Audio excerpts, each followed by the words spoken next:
Well, it's been an extraordinary journey because in the time which has elapsed 8-9 years, what the foundation has played the role of is that of an enabler, effectively, where it's provided the funding, it's provided a lot of the logistical support, and at the same time has provided a conduit and interactivity between the market which they are serving, and the presentation of the Retirement Fund Trustee Education Program.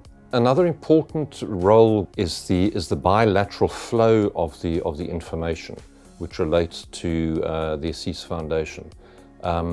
As the source of funding of the program, they have implemented a monitoring and evaluation program in terms of which delegate feedback is provided for each and every workshop which is presented, and that content and quality and transfer of knowledge and confidence is reflected in answers to questions asked at the beginning as well as at the end of the particular workshop. That database of financial literacy improvement, if you like, forms part and parcel of the vault of the program sitting within the ASISA Foundation, and therefore acts as a bilateral, as I say, a bilateral flow of information, so that the foundation can see that contributors' funding to the foundation is in fact appropriately spent and aimed at the objectives for which it's intended. So in terms of achievements and memorable harkbacks to the program, the context within which I always present these workshops is that we are really governors of people's retirement dreams. So your driver from Delmas, your administrator from Alberton, sit there for 35, 40 years of their working lives, seeking to eke out an existence, making their contributions every month. So really focusing what they do for all of their working careers, what we call the accumulation period. What then happens is that during that period, they are relying on the trustees, and I'm also an independent trustee myself, which makes it interesting. They're relying on us to govern and maintain their retirement savings, so that one day when they do retire, their retirement dreams are going to be fulfilled. So the role of a retirement fund trustee it's almost, without becoming too religious almost and too spiritual, it's almost a higher calling, because in the vast majority of cases, trustees are in fact performing these roles in their own time without specific additional remuneration and so on. So to be able to lock into that genesis of wanting to make the retirement outcomes of their fellow members better is an extraordinary opportunity, and it's a great deal of fun. Complementary context has been a number of repeat workshops to the same funds, a number of recurring attendances by the same delegates over a period of 8, 9, 10, 12 years over which I've been involved in the program. And in fact, in one case, the one delegate who I've seen, an organised labour delegate, in fact ended up joining the board of which I'm a chairperson on a big commercial fund. And he was very complimentary in the interview process of, not just with me, but of the program in general. So when those dots connect, it almost becomes a religious experience, because you know that all the hard work, all the travel, all the grind is in fact making a difference.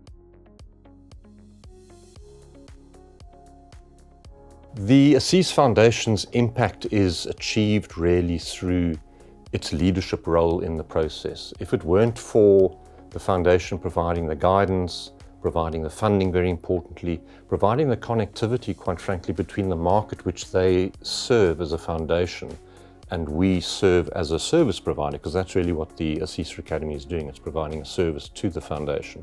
It's a synergistic situation where if we didn't have the one, we wouldn't have the other. The other big benefit is that the foundation provides a cross-marketing opportunity with other programs like the Atlegio Edu, which is a great source of information and education for financial literacy of retirement fund trustees as well. The other point to focus on is that at 4.5 trillion rand, the retirement savings industry, the sector in the country, is an enormous investor, not only into the local bourse, into the Johannesburg Stock Exchange, but also in terms of international investments. So the role that it plays relative to the wider socio-economic context of the country is enormously important.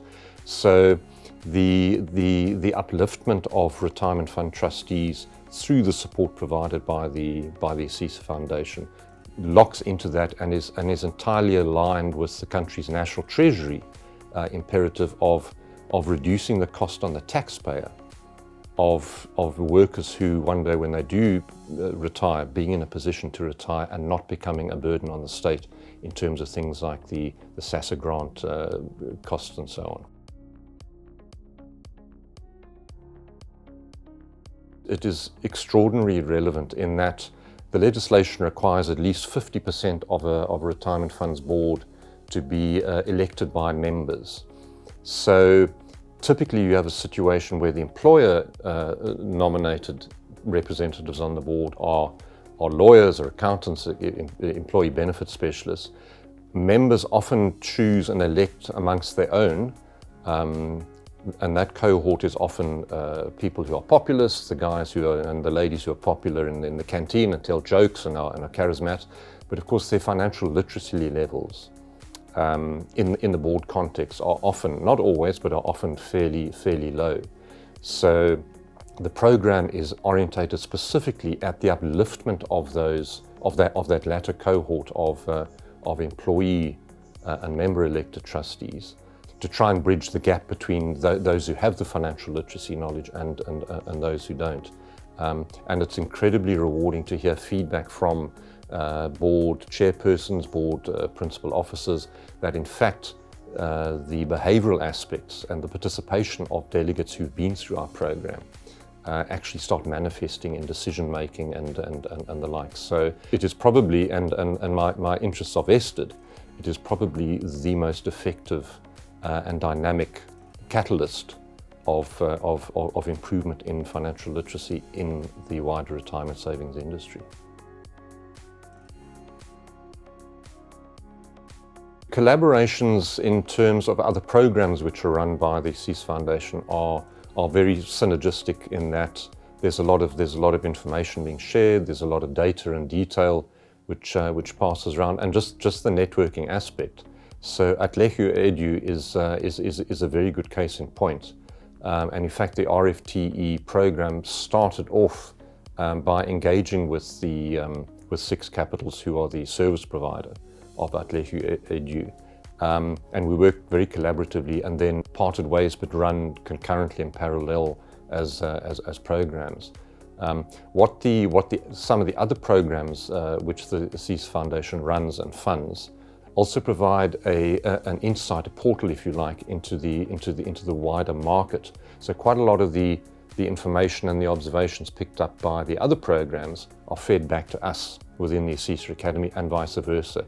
So it's a very synergistic outcome where success builds on success and knowledge is passed around and shared on that basis.